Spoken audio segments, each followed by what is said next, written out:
nada, agradecer o traballo realizado por toda a organización para a celebración deste evento y que me permite estar hoy aquí presentando esta comunicación sobre el imaginario y la percepción de las remesas culturales de la emigración. Si el viernes estaban representadas las asociaciones y colectivos actuales de migrantes en Lugo, el sábado se presentó la relación Galicia-Cuba, enlazando con la presentación que ayer se realizó en la Liga Santa Vallesa, y hoy por la mañana Silvia habló del estereotipo de la diáspora gallega. A lo largo de esta intervención planteó un ejercicio de reflexión. Voy a alejar un poco esto. Planteo un ejercicio de reflexión de los vínculos existentes entre el presente y el pasado de las aportaciones de los migrantes. Cuando hoy hablamos de los flujos migratorios, la gente piensa en las primeras imágenes que ve en los medios de comunicación y que con frecuencia son este tipo de imágenes que en España son principalmente de gente en pateras que intentan cruzar el conocido mundo, el de que en el conocido mundo clásico se denominaba Mare Nostrum, mar de todos, y que hoy parece una barrera. Situación que de forma simétrica aparece reflejada también, de otra forma, en estas viñetas de Santi Gutiérrez, que de forma sintética muestran un poco la situación actual. Venga, hombre, no incordien. Desde aquí, todas las lunas son de sangre. El número de inmigrantes que llega a España por mar supera ya el de todo 2017. ¿Sabes el dicho ese que antes de una ardilla podía cruzar España sin poner los pies en el suelo? Sí, pues ahora es el estrecho. Les recordamos que pueden acceder a la ayuda europea solicitando participar de nuestros fondos de cohesión y desarrollo a través de nuestra página web. He caminado durante 3 años, he cruzado 5 países y he dejado atrás guerras, miseria, una selva, 3 cordilleras y 2 desiertos. ¿De verdad creéis que me va a parar una valla? Sintéticamente, estas viñetas representan una situación real, muy concisas, utilizando el humor para denunciar una situación que hay sobre la migración. A pesar de esta situación actual, en muchos casos, hablar de los movimientos migratorios en Galicia es recordar un pasado cuyos desplazamientos iniciales de carácter masivo se dieron hacia Portugal tras el terremoto de Lisboa. Esto lo estudió el profesor Domingo Lopo y, según palabras del escritor Eduardo Noroña, los portugueses marchaban para Brasil y los gallegos venían para Portugal. Cambiando de lengua al gallego e a un estilo máis poético, falar de migración galega é falar de loitos, de tristuras e vaguas, é falar de migrantes que espallaron a súa semente polo mundo inteiro, é falar de milleiros de persoas e contar unha historia que se escribiu cos nomes dos que quedaron nela e dos que se foron longe. Falar de Galicia é contar a historia dos emigrantes que zarparon, a historia dos indianos que retornaron. Falar de Galicia é facer soar campás de solidaridade, é pensar na nai soñadora que na voz da gaita ríe e na voz da gaita chora. E sí, llora. Llora porque en el imaginario sobre las migraciones, la despedida es uno de los momentos más duros. Y de esas constantes partidas, veamos estas imágenes del legado migratorio Santa Vallés. A principios do século XX, a dureza da vida no campo, xunto coa escaseza de recursos e a ansia por mellorar, forzaba a ruptura de moitas familias abocadas á emigración.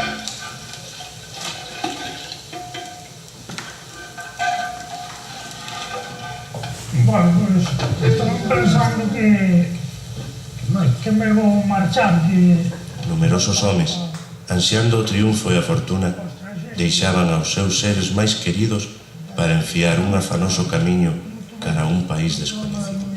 Oi, que se vai de un lado. Vaise para Cuba, vai. Sí, que están falando, aí vai ver. Vai, vamos a...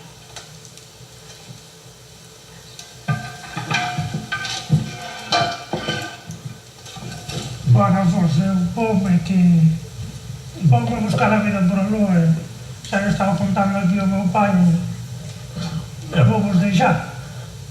Será por uns anos, supoño, hasta que xunte algo para poder vir e amañarnos un pouco máis a vida.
de fillos sen pais, de homes que lonxe da súa terra, a ela xa non voltarán.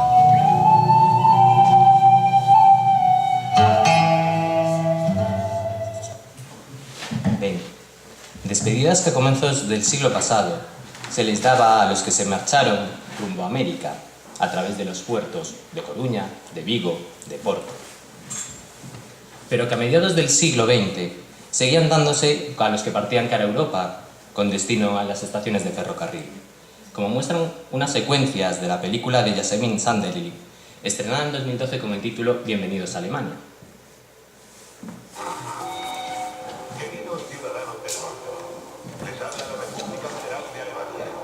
Buscamos trabajadores. Si son jóvenes, fuertes y tienen ganas de trabajar, diríjanse sin más demora a los representantes diplomáticos más cercanos. Desde mediados de los 50 hay un flujo constante de mano de obra que procede sobre todo del sur de Europa. Los médicos alemanes examinan in situ la capacidad laboral de estos hombres y mujeres. El procedimiento se asemeja al de un mercado de ganado. Aquel al que se le considera apto puede viajar a Alemania. Y ya conocen la extrema necesidad del mercado de trabajo. Y como en su momento no había suficientes obreros especializados de origen italiano o español de los que se pudiera echar mano, tuvimos que recurrir a trabajadores turcos. En el caso de Armando Rodríguez, el trabajador extranjero $1 millón, tales honores y una motocicleta de 2 plazas resultaron para él algo ciertamente incomprensible. Manifiestamente, el recién llegado no acababa de entender que él y los que eran como él eran imprescindibles para el estado del bienestar en Alemania. En todo el proceso migratorio, es evidente que se mantienen las cadenas de migración, que servían para dar información sobre la situación de los países de destino y para facilitar la inserción en una nueva sociedad. En la mayoría de los casos, muy diferente a la realidad de la que procedían. Cadenas que servían para reclamar al hijo, al sobrino, al vecino, como reflejan en muchas de las cartas escritas en la primera mitad del siglo XX. Incluso en algunas se pueden ver situaciones de las que se vivían en los campos de acogida, como pueden ser en la actualidad. Dependencia de Cuba, o fluxo migratorio galego cara a illa fíxose máis complicado. En 1900, as autoridades militares norteamericanas que administraban Cuba dende a caída do poder colonial español instalaron o campo de corentena de Triscornia, un campamento onde os emigrantes que chegaban ás costas habaneiras sen cartos, contrato de traballo, aval familiar ou de algún centro regional ou presentaban síntomas de enfermidade eran confinados en varios pabellóns. As condicións de vida de Triscornia eran moi difíciles. A situación dos emigrantes, deplorable dende o punto de vista higiénico, sanitario, de alimentación e insalubridade, foi duramente criticada pola prensa. Así periódicos como El Eco de Galicia, Follas Novas ou a revista Galicia publicaron artigos nos que denunciaban o trato dado aos galegos en Triscornia.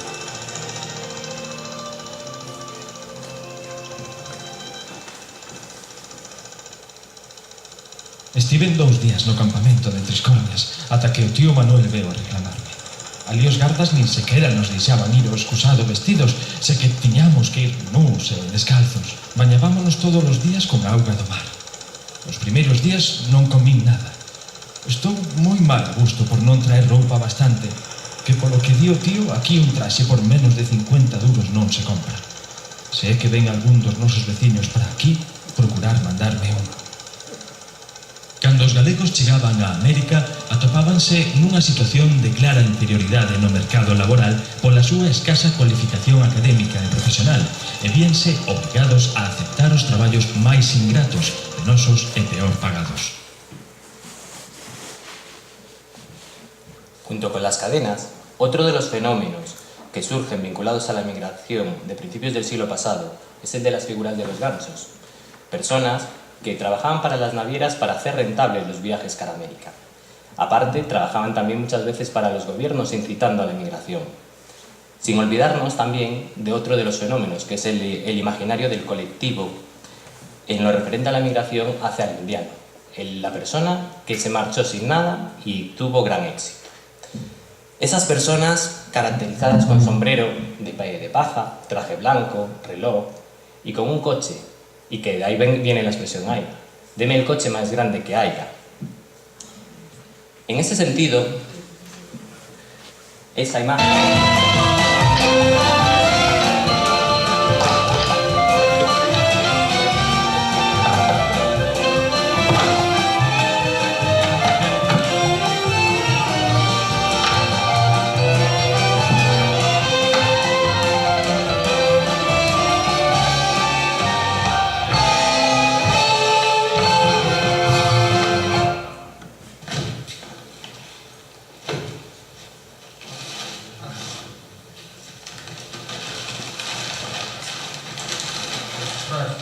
La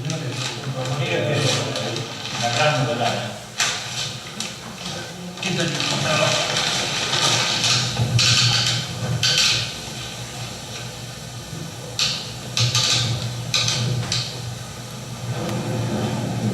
Impresionante.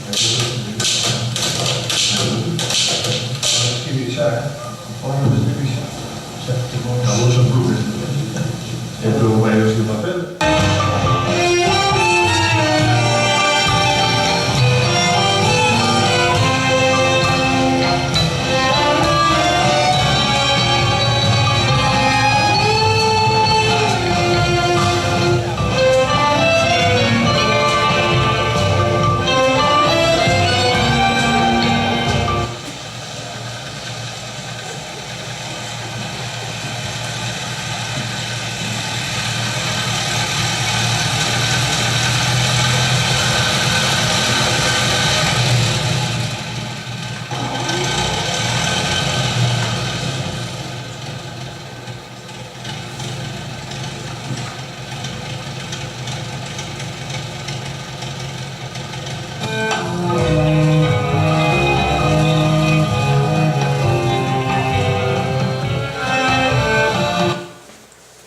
Sin embargo, pese a convertirse en grandes dinamizadores de la sociedad, tenían el mismo valor que cualquier otro inmigrante, y como acaba de decir Evelyn en su corto, y en palabras de Antón Vilar Ponte, aquí les llamaban americanos y en América les llamaban gallegos. Pero la importancia de la emigración fue mucho más allá de los estilos arquitectónicos, de los ropajes, de los trajes. Aportó nuevos hábitos gastronómicos, numerosas expresiones como, con perdón, manda carayo en Habana o manda mecha en Brasil. Los retornados se convirtieron en elementos modernizadores y apostaron por mejorar el sistema educativo mediante la creación de sociedades de instrucción, cuya principal finalidad era la de crear edificios escolares y dotarlos de los materiales y los medios pedagógicos más modernos de la época. A través de ellas llegaron las primeras máquinas de coser, las primeras máquinas de escribir, como acabamos de ver en las imágenes, lo que supuso una modernización de la sociedad mediante la intervención educativa. Se convirtieron en los verdaderos dinamizadores del mundo rural, donde se crearon los verdaderos templos del saber. Templos como los que muestra la exposición que alberga la sala en la que estamos. Así se difundía una educación intuitiva, práctica, que sirviese para mejorar en las oportunidades de trabajo. Y para no alargar con un enorme listado sobre las remesas culturales de la migración, veamos este fragmento de Lembranzas de Infancia, Recordos da Escola, para cuya realización se recorrieron en torno a unos 6.000 kilómetros sin salir de Galicia en busca de localizaciones y aportaciones de los indianos, bueno, de los emigrantes y americanos. Moitos emigrantes sentíronse solidarios ca eiva educativa que existía en Galicia. Este foi o xermolo do envío de remesas para a creación de escolas instrutivas.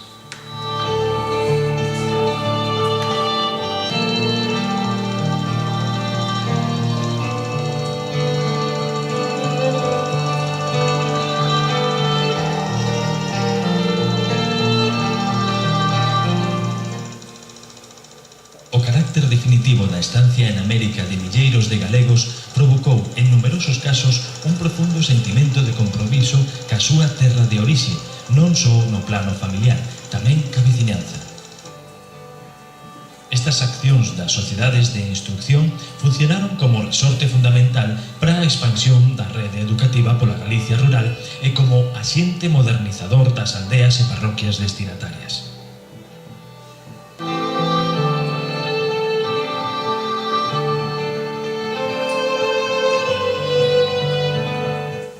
A intervención educativa dos emigrantes realizouse en dúas modalidades, de modo individual e de modo colectivo. A modalidade individual comezou a agromar xa no primeiro período da emigración americana. Os seus promotores foron os filántropos indianos, que fixeron achegas económicas en forma de doazóns ou legados testamentarios moi variados que abranguían desde pequenas cantidades para contribuir ao fornecemento de escolas ou bibliotecas ata importantes cantidades para a construcción e o mantemento de varios centros educativos.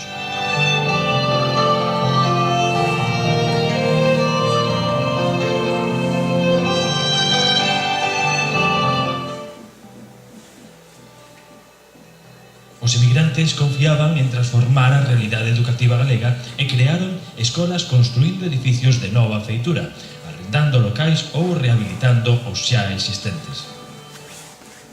A modalidade de carácter colectivo alentaron as sociedades de instrucción que se foron creando en América dende comenzos do século XX. As devanditas sociedades custearon a implantación, dotación e financiamento das chamadas escolas de americanos, que representaban unha alternativa complementaria e renovadora á rede oficial de establecementos públicos de ensino.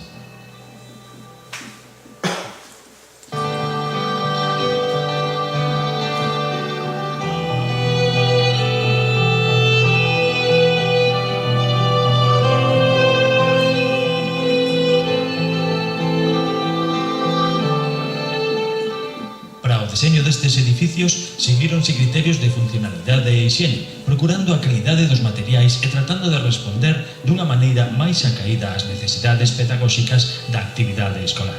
As escolas tiñan que contar con espazos para o recreo, a práctica dos deportes ou campos de experimentación agrícola. Moitas delas, ademais, dispoñían de vivenda para os mestres.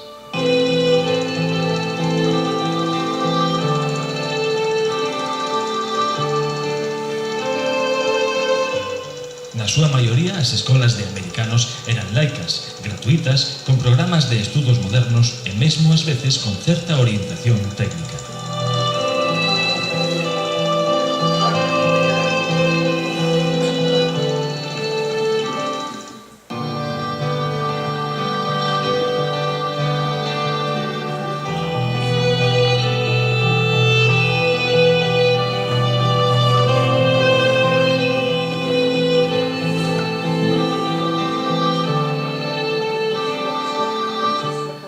Esta intervención dos emigrantes na educación no proceso de equipamento de escolas en case toda Galicia debeuse en boa medida a unha situación de graves deficiencias e de alto grao de analfabetismo, pois na segunda metade do século XIX as escolas galegas eran na súa gran maioría elementais e incompletas.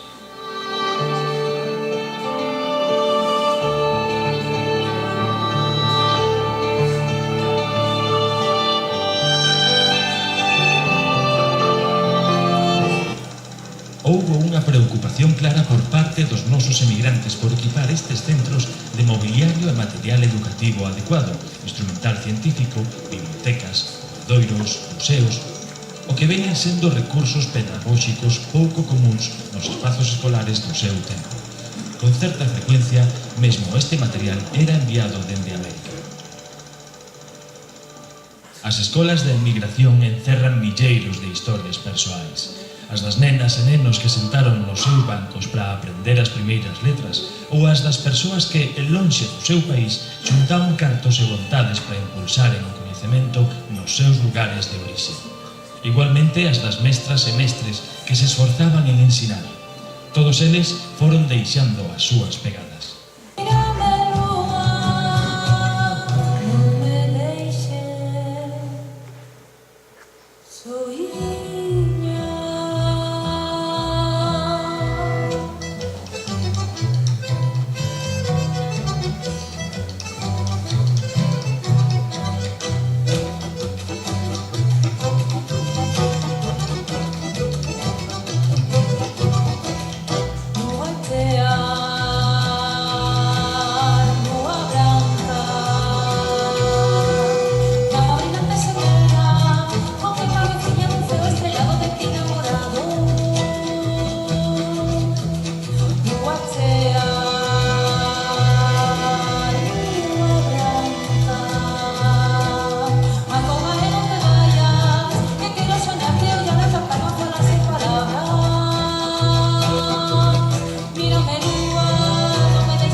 viendo esto mejor en imágenes, que es ponerme a leer todo ese listado, se puede decir pues, que gran parte del legado de Migratorio es un patrimonio de memoria, de patrimonio y de educación.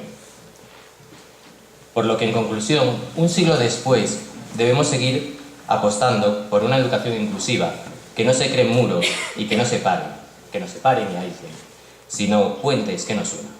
Muchas gracias por su atención.